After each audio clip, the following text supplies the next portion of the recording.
Shalom, salam sehat, Tuhan mengasihi Anda. Saudara-saudari yang terkasih, ada 3 pesan pada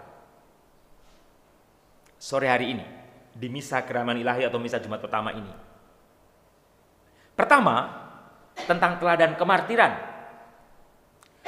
Kedua, tentang semangat mengasihi Tuhan Yesus.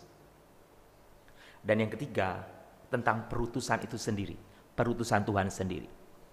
Yang pertama, teladan kemartiran. Saudara-saudari, martiria adalah tugas kelima dari panggilan hidup menggereja. Martiria, memberi kesaksian. Karus Wanga dan teman-temannya di Afrika membuktikan bahwa di benua Afrika pun ada martir-martir yang luar biasa yang berkorban nyawa untuk kemuliaan Tuhan.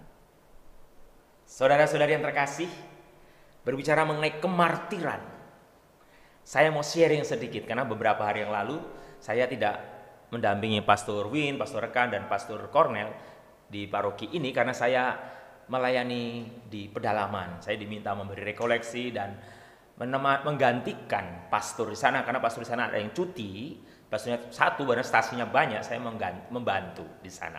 Jadi dari hari Kamis sampai Selasa saya membantu, hampir 5 hari lah saya membantu. Yang saya mau ceritakan adalah apa? Di suatu desa saya diminta turun nih. Saya sebenarnya pernah ke daerah itu, saudara-saudara yang terkasih. 2001 saya pernah menjadi pastor di daerah Lamando itu, di daerah Nangambuli. Sekarang 2022, jadi sudah 21 tahun yang lalu. Tapi ternyata tempatnya tidak terlalu banyak berubah. Apa yang terjadi, saudara-saudara yang terkasih? Saya masuk ke suatu desa. Nah, saya sudah lupa jalan-jalannya, kan maklum sudah 21 tahun, saudara-saudara yang terkasih. Nah, saya membawa katekis yang sudah senior, sudah tua, menemani saya untuk menjadi penunjuk jalan. Saya membawa motor. Nah, katekis itu, guru agama itu tidak memberitahu saya, memberitahu bahwa daerah itu banyak turunan tajam, dan salah satu turunan tajam itu maksudnya begini, setelah turun sedikit, belok kiri itu turunnya sangat tajam, saudara-saudari, sangat tajam, ngeri, mungkin mendekati 60 derajat, saudara-saudari, ngeri, saudara-saudari, turun terus panjang. Nah, si katekis itu saya bonceng. Seharusnya dia, katekis itu, beliau tuh memberitahu saya, bapak itu, Romo, setelah tikungan ini ada turunan tajam, seharusnya memberitahu itu. Wah, saya cerita mengenai kemartiran, saudara-saudari, nggak tahu apakah itu disebut martir juga. Nggak juga sih, kecelakaan mungkin, kalau terjadi, puji Tuhan tidak. Saudara-saudari, saya tidak bisa ikut misa live streaming kalau saya jatuh itu, saudara-saudari, karena sangat tajam. Dan saya dulu memang jago naik motor. Sekarang dengan tambah usia gini, kemampuan saya sudah berkurang, saudara-saudari, sangat berkurang. Anda tahu, saya sangat grogi, saudara-saudari. Tangan saya sudah gemetaran. Saya hanya bilang, Tuhan tolong saya, Tuhan tolong saya, Tuhan tolong saya. Turun terus, sangat kencang. Dan logika saya mengatakan jangan ngerem. Kalau ngerem jelas, langsung jatuh masuk jurang. Masuk jurang, saudara-saudari. Dan tahu, mohon maaf, mungkin doa saya jelek, mungkin saudara-saudara yang terkasih. Jadi kalau orang-orang yang menyayangi saya, ya saya doanya begini, mohon maaf, saudara-saudari, saya berdoa gini, Tuhan, kalau saya mati, kalau harus mati, biarlah saya yang mati. Jangan bapak di belakang saya, anaknya 4, saudara-saudari. Kasihan kalau sampai dia yang mati. Istrinya jadi janda, harus menghidupi 4 orang anak. Kalau Romo kan anak istri nggak punya, mati ya sudah, paling umat nangis sebentar.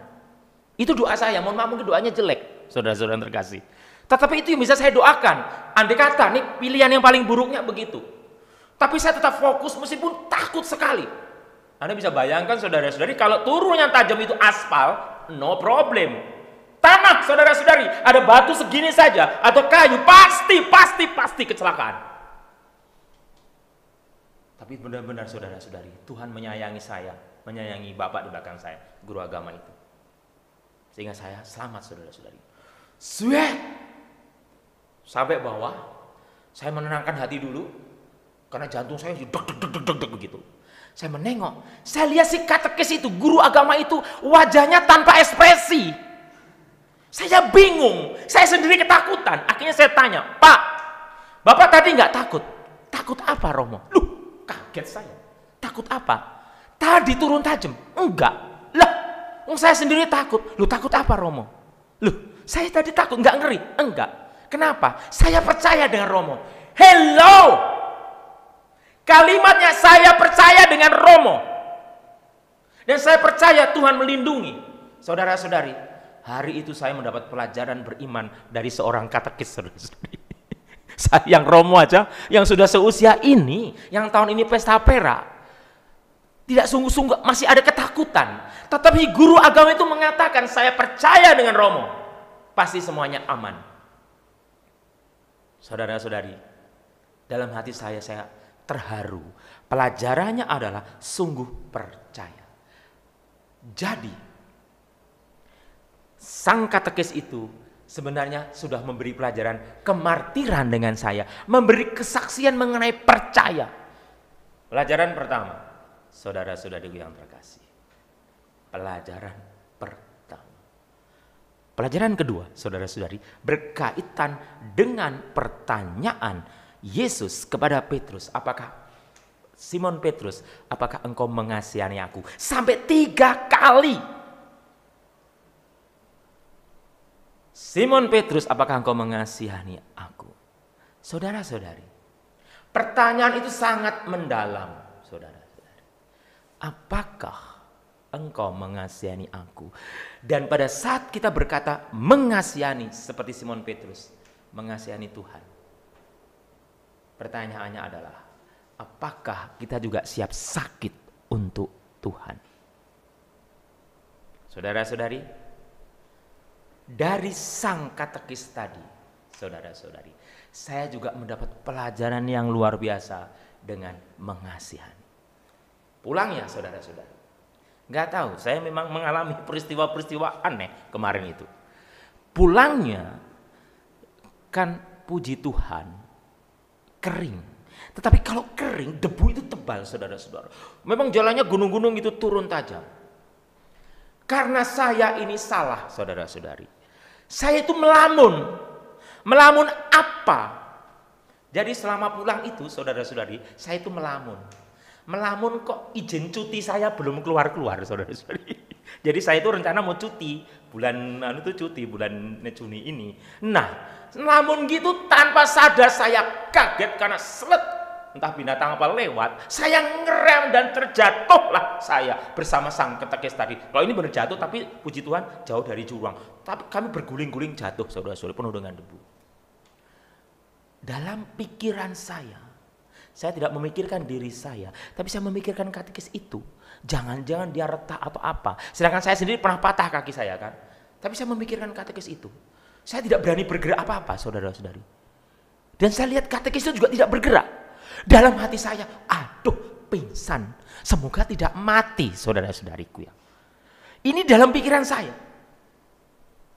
Tapi apa yang terjadi, saudara-saudari? Setelah beberapa saat, tiba-tiba katekis itu mengatakan, Romo, aman? Kaget saya. Saya pikirkan dia pikirkan saya. Lalu saya mengatakan, Bapak tidak apa-apa. Justru saya pikirkan Romo. Saudara-saudari yang terkasih, betapa katekis itu sangat memperhatikan saya. Romo tidak apa-apa. Padahal di pikiran saya dia yang saya pikirkan. Karena kesalahan saya. Tapi katekis itu mengatakan, maaf Romo, seharusnya saya yang di depan yang membawa motor. Saya tahu mungkin Romo capek. Saudara-saudari yang terkasih, cuma saya nggak sampai hati, biar saya yang di depan. Nah, saudara-saudari yang terkasih, mengasihi itu yang dipikirkan bukan diri kita, bukan me, bukan saya, tetapi others, yang lain.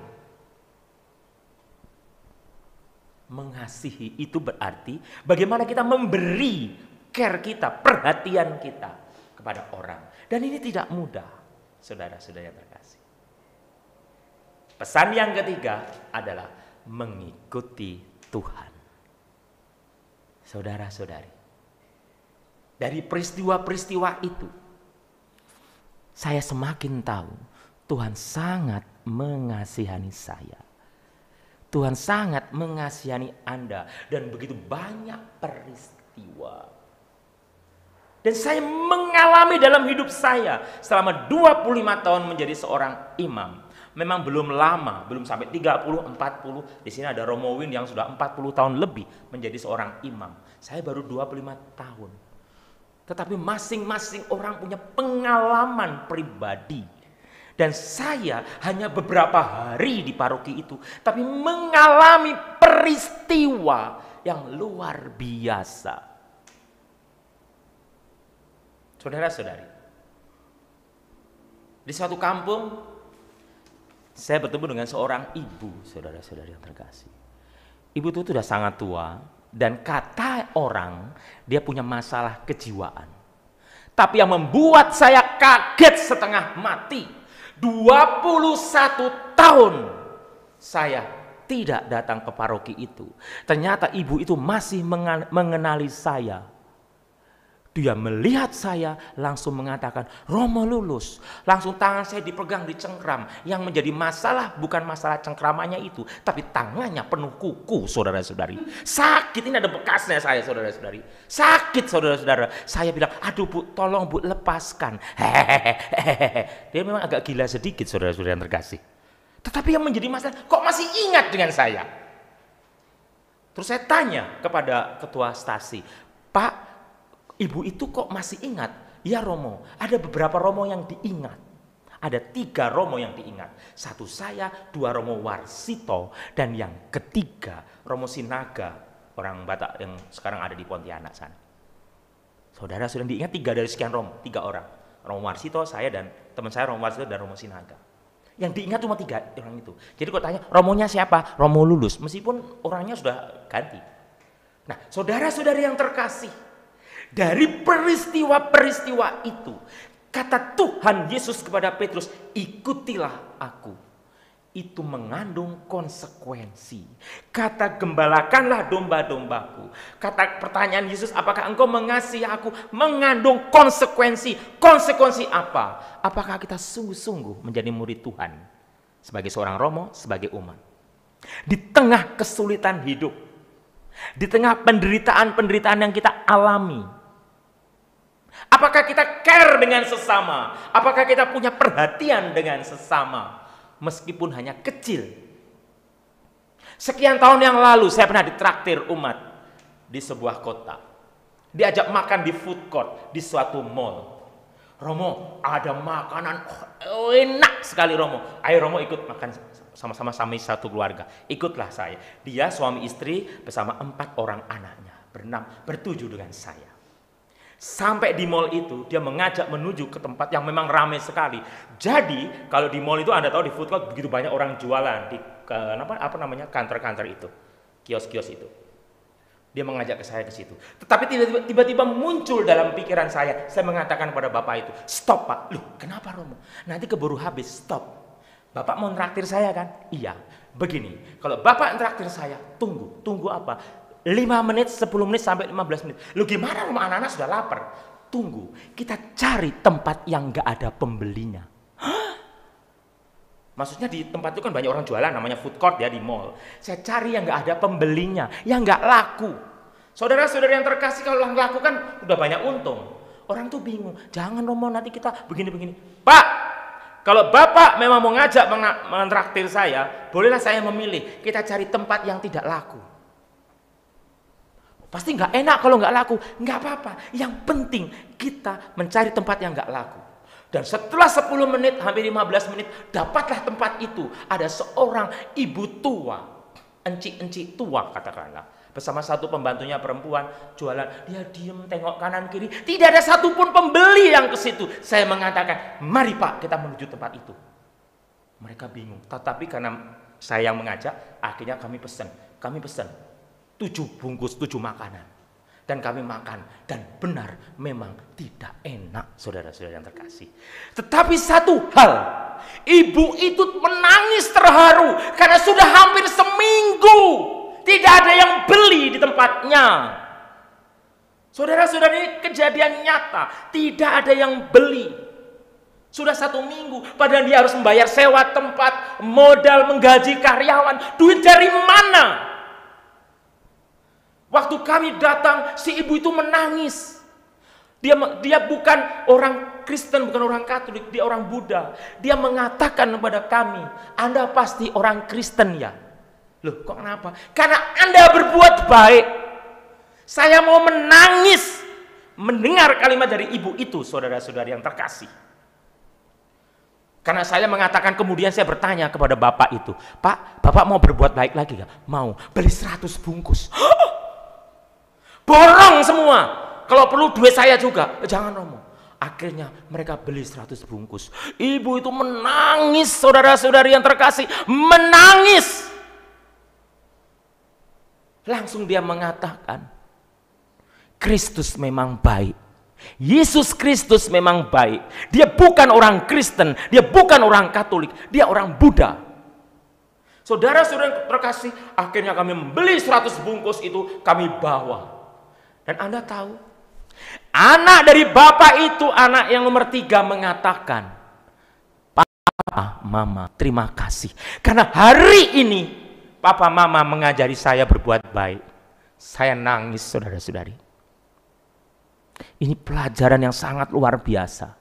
Pelajaran yang tak terlupakan. Dan di dalam perjalanan pulang, akhirnya itu uang bungkusan itu dibagi-bagikan ke tukang sabu dan lain sebagainya. Lihat kebaikan yang terus-menerus mengalir, dan banyak orang terima kasih dibagikan pada pengemis, pemulung dan lain sebagainya. 100 bungkus itu, selain berbuat baik untuk ibu tua itu, berbuat baik menolong orang, perbuatan baik itu, tanda kasih itu nyata, saudara-saudari.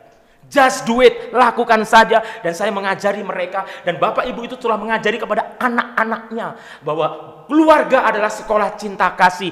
Keluarga sekolah berbagi kasih. Simon Petrus, apakah engkau mengasihi aku? Dan bukti kasih itu konkret, saudara-saudari. Amin, saudara-saudari. Bukti kasih itu konkret. Saudara-saudari yang terkasih, mungkin yang saya ceritakan cuma sharing, tapi itu kisah nyata. Dan Anda tahu keluarga itu mengatakan pada saya, terima kasih Romo, karena selama ini kami mementingkan perut, makanan enak. Kami lupa berbuat baik. Kami lupa berbuat baik. Tapi hari ini kami diajari bagaimana berbuat baik. Anak-anak saya belajar bagaimana berbuat baik. Terima kasih. Terima kasih Tuhan, Engkau mengirim Romo lulus mengajari saya berbuat baik. Keluarga kami berbuat baik. Saya mengatakan terima kasihlah kepada Tuhan dan bukan jasa saya. Saya pun spontan melakukan itu. Saudara-saudara yang terkasih, untuk menutup renungan ini, 3 hal tadi, saudara-saudari yang terkasih. Kemartiran, kita tidak harus kehilangan nyawa, tapi kita berani bersaksi untuk berbuat baik. Martir, bermati raga demi tidak menguntungkan, demi tidak mementingkan enaknya perut, enaknya mulut, lidah, tetapi berbuat baik. Hari ini mendapat pelajaran. Hari itu Bapak itu mendapat pelajaran kemartiran yang sederhana. Berkorban untuk tidak makan enak, tapi berbuat baik. Yang kedua, berbagi kasih dan menunjukkan kasih itu pada anak-anak mereka. Dan yang ketiga, mengikuti Tuhan. Dan apapun yang mereka lakukan itu bukti mereka mengikuti Tuhan. Saya mengikuti Tuhan dan Anda pun mengikuti Tuhan. Just do it, saudara-saudari. Kemartiran itu bukan dipikirkan, tapi dilakukan. Kemartiran itu bukan dipikirkan, bukan ditonton. Dilakukan. Kasih itu bukan dipikirkan, dilakukan. Mengikuti Tuhan itu bukan dipikirkan, dilakukan. Tuhan memberkati.